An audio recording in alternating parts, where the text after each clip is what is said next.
তো গতকাল আমাদের সিনিয়র দাদা দিদি এবং ইন সার্ভিস স্যারদের ফেয়ারওয়েল অনুষ্ঠান ছিল, যেটা আমরা আয়োজন করেছিলাম আমাদের মতো করে। এই মনে হচ্ছিল যেন কদিন আগেই তারা আমাদেরকে নবীনবরণ করে নিয়ে আসলো কলেজে, অথচ আজ তাদেরই আমাদেরকে বিদায় দিতে হচ্ছে। দিনটা খুব একটা আনন্দের ছিল না আমাদের কাছে, কিন্তু এটা ভেবেই খুশি হচ্ছিলাম যে অন্তত সবাই মিলে একটা দিন আমরা আনন্দ করতে পারবো। তো এখানে একে একে সমস্ত দিদিদেরকে আমরা স্বাগত জানাচ্ছিলাম, তারা একে একে আসছিল।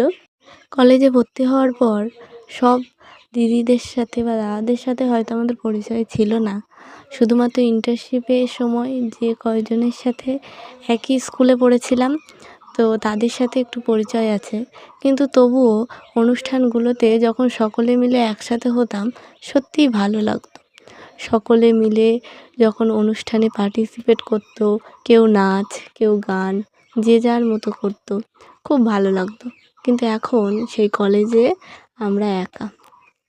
আর এখানে আমি তাদেরই উদ্দেশ্যে একটা নৃত্য পরিবেশন করছিলাম, যদিও এটা ছিল আমার জীবনের প্রথম একক নৃত্য। আর এরপর এই যে আমাদের সকলের প্রিয় রিয়াদি, তো রিয়াদি এখানে একটা নৃত্য পরিবেশন করছে। রিয়াদি কিন্তু খুব সুন্দর নাচে। রিয়াদি নাচ কিন্তু কখনোই শেখেনি, কিন্তু তোমরা দেখলে বুঝতে পারবে খুবই ভালো নাচে। আর শুধু রিয়াদি না, সেকেন্ড ইয়ারে অনেক দাদা দিদিদের কাছে আমাদের অনেক কিছুই শেখার আছে। তাদেরকে আরও কিছুদিন পেলে হয়তো আরও একটু খুশি হতাম, কিন্তু কিছুই করার নেই। আর সকল দাদা দিদি এবং ইনসাইট তো মেনে নিতেই হবে। আপনাদের বা তোমাদের উদ্দেশ্যে বলছি, যদি আমাদের এই ছোট্ট অনুষ্ঠানে কোনো রকম আমাদের অজ্ঞানে ভুল ত্রুটি থেকে থাকে, অবশ্যই আমাদেরকে ছোট ভেবে আপন করে নিও এবং ক্ষমা করে